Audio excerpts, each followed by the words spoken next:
Zelensky के लिए बहुत अच्छी खबर, F-16 को लेकर अमेरिका ने अपना रुख नरम किया है। बाइडेन ने कहा है कि ज़ेलेंस्की को F-16 देने में कोई ऐतराज नहीं है और अब अमेरिका जल्द यूक्रेन के पायलट्स को F-16 फाइटर जेट पर ट्रेनिंग देना शुरू करेगा। लेकिन सवाल इसी के साथ ये है कि क्या इससे F-16 वाली मांग पूरी हो जाएगी, क्योंकि ज़ेलेंस्की को कई तरह के फाइटर जेट देने की बात पहले भी कही गई है। लेकिन युद्ध के 15 महीने बीत जाने के बाद आज तक कोई फाइटर जेट यूक्रेन को मिल नहीं पाया है। लेकिन अभी ज़ेलेंस्की के पायलट्स को ट्रेनिंग मिलने में ही कम से कम 6 महीने लग सकते हैं।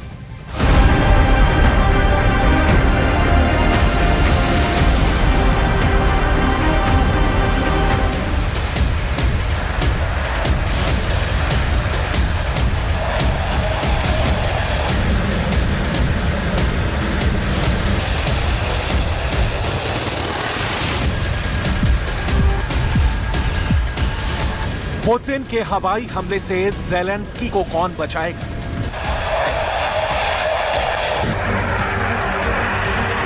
पुतिन के मिसाइल अटैक का जवाब कौन देगा?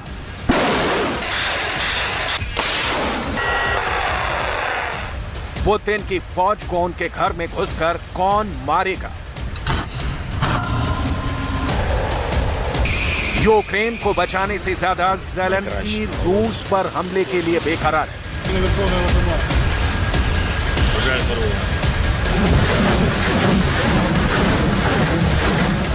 इसीलिए ज़ेलेंस्की को यह भी चाहिए। ज़ेलेंस्की ने इसकी भी डिमांड की है और ये वाला जहाज तो ज़ेलेंस्की को जरूर चाहिए।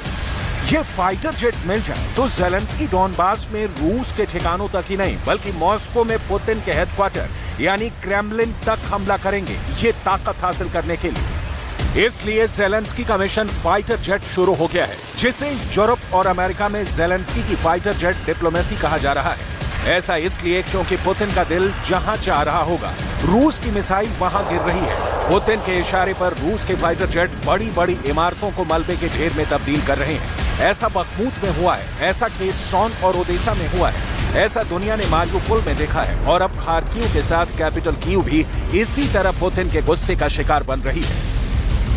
ऐसे में ज़ेलेंस्की की सबसे बड़ी डिमांड अमेरिका का F-16 फाइटर जेट है। यूक्रेन को 40 से 50 F-16 फाइटर की जरूरत है ताकि वो कम से कम 3 स्क्वाड्रन के साथ रूस से टक्कर ले सके और पुतिन के हवाई हमलों को सीधी चुनौती दे सके। लेकिन क्या ये जहाज ज़ेलेंस्की को मिलेगा? क्योंकि ये लड़ाकू विमान अमेरिका और रूस के बीच सीधी जंग की वजह भी बन सकता है और ऐसा बाइडेन कभी नहीं चाहेंगे। Якщо чесно, це б дуже сильно допомогло. Дуже сильно допомогло. Ну, ми розуміємо, що так затягувати ми не будемо. І тому ми будемо починати ще до того, як у нас з'явиться F-16 або що ще. Ну, заспокоювати Росію тим, що у нас ще нам потрібно кілька місяців, щоб навчатись на літаках, і тільки потім ми почнемо. Ні, так не буде. Ми почнемо і будемо йти вперед. ज़ेलेंस्की के विदेश मंत्री दिमित्री कुलेबा ने F-16 की ख्वाहिश के पीछे 5 फायदे बताए हैं, जिसमें यूक्रेन की जरूरत से लेकर अमेरिका को लालच और ऐसे वादे भी हैं जिन पर यकीन करना बाइडेन के लिए दो धारी चाकू पकड़ने जैसा है। पहली वजह, यूक्रेन अगर F-16 से लड़ेगा तो वो रूस के सभी हमलों को रोकने में कामयाब रहेगा, यानी उसका स्ट्राइक रेट 100% हो जाएगा। यूक्रेन का दावा है कि अभी तक वो रूस की तरफ से हो रहे 75% हवाई हमलों को रोकने में कामयाब हो रहा है। लेकिन F-16 मिलने से बाकी 25% की भरपाई हो जाएगी, क्योंकि तब ये जहाज नाटो से मिले एयर डिफेंस सिस्टम के साथ मिलकर एक नेटवर्क बनाकर काम करेगा। F-16 चुनने की दूसरी वजह, डॉग फाइट में ये जहाज रूस के विमानों पर भारी पड़ सकता है, ऐसा ज़ेलेंस्की का दावा है। जबकि सच ये है कि रूस के सुखोई 35 जैसे फाइटर जेट दुनिया के बेहतरीन डॉग फाइटर माने जाते हैं, यानी ये ऐसी कलाबाजियां खाते हैं कि इसके मुकाबले में दुश्मन का कोई फाइटर ज्यादा वक्त तक नहीं टिक पाता। लेकिन ज़ेलेंस्की के विदेश मंत्री का कहना है कि F-16 मिलेंगे तो रूस के लड़ाकू विमान को गिराना आसान हो जाएगा।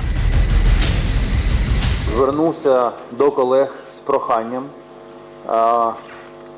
як до друзів України, як до країн, які є операторами сучасних західних бойових літаків, в тому числі F-16, то я звернувся до них з проханням докласти всіх зусиль для пришвидшення ухвалення рішення про початок тренування українських пілотів на літаках, насамперед F-16. F-16 पर जेलेंस्की की तीसरी दलील, ये फाइटर जेट ना ही एयर टू ग्राउंड ऑपरेशन अंजाम देगा, बल्कि एंटी शिप मिसाइल के साथ भी काला सागर में रूस की नौसेना को टक्कर दे सकता है।